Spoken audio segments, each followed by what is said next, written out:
Je m'appelle Matteo Sompa Mazaba et pendant un long moment, j'ai eu un problème de confiance en moi. Je me souviens encore de mon premier rassemblement équipe de France. J'étais dans ma chambre entre deux entraînements au mois de novembre et dans ma tête, je me répétais en boucle, qu'est-ce que je fais là? J'étais vraiment persuadé d'être le pire joueur du groupe et je regardais les autres jouer, parler, performer et honnêtement je pensais que ma place n'était vraiment pas ici. Puis je viens reparler au Matteo de cette époque, celui qui doutait de lui, celui qui avait peur d'échouer, celui qui croyait qu'il devait attendre d'avoir confiance en lui avant d'oser agir. Parce qu'avec le temps j'ai compris quelque chose qui a changé ma vie. Et si tu restes jusqu'à la fin, ça peut peut-être changer la tienne aussi. Le manque de confiance en soi, c'est pas seulement être timide, c'est lorsque tu commences à douter de ta propre valeur, quand tu calcules constamment le regard des autres, quand tu te dis que tu veux faire quelque chose mais que dans ta tête ta voix te dit non, tu vas être ridicule, ça sert à rien. Et le pire dans tout ça, c'est que le manque de confiance en soi peut détruire des opportunités énormes. Des gens ne lancent jamais leur projet à cause de ça. Des sportifs gâchent leur potentiel à cause de ça. Et pendant longtemps, moi aussi, j'étais bloqué. Parce que je pensais que les gens confiants étaient nés comme ça, mais j'avais tort. La confiance ne vient pas avant l'action, elle vient après. Les gens confiants que tu vois aujourd'hui ont juste accumulé des petites preuves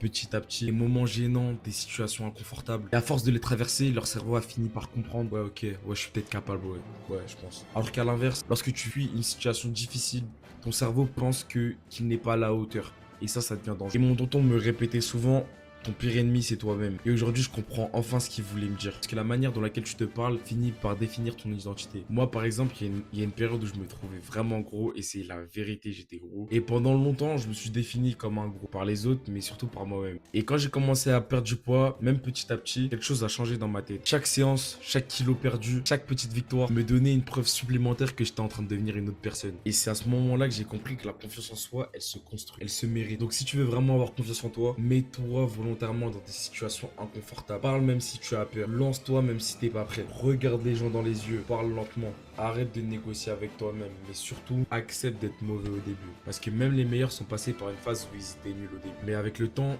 j'ai compris quelque chose d'encore plus profond que ça. Parfois, le problème, c'est pas le manque de confiance. Le problème, c'est que t'es pas prêt. Je sais, je me contredis, mais reste là, connaître le cerveau, c'est le moment. Je l'ai compris pendant ce même rassemblement en équipe de France. Je me rappelle de ce jour où mon coach m'a envoyé un message pendant le rassemblement en équipe de France pour me demander comment j'allais. Je me rappelle, je lui ai répondu quoi? Je lui ai dit, c'est dur, je suis nul, et ma concu elle est 10 fois meilleure que moi.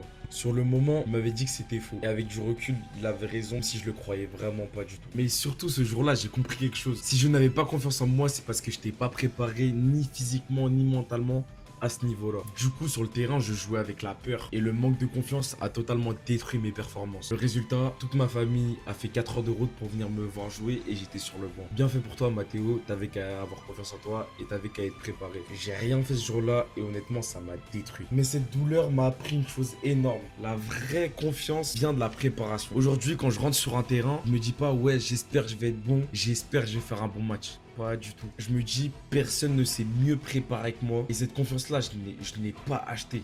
Elle s'est construite avec le temps. Je l'ai gagnée avec la discipline, le travail et avec toutes les fois où j'ai continué malgré les faits que j'ai douté de moi. Et aujourd'hui, j'ai 18 ans et tu m'entendras plus jamais dire dans ma vie que je vais échouer. Parce que c'est simple. Maintenant, quand je parle d'un objectif, je pars directement du principe que je vais réussir. Pas parce que je suis arrogant, non, non, non, non. Mais parce que je travaille tous les jours dur pour devenir la personne capable d'arriver à atteindre cet objectif.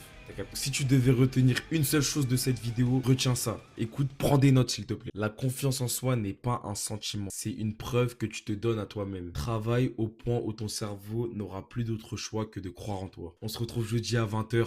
Abonne-toi. Bisous.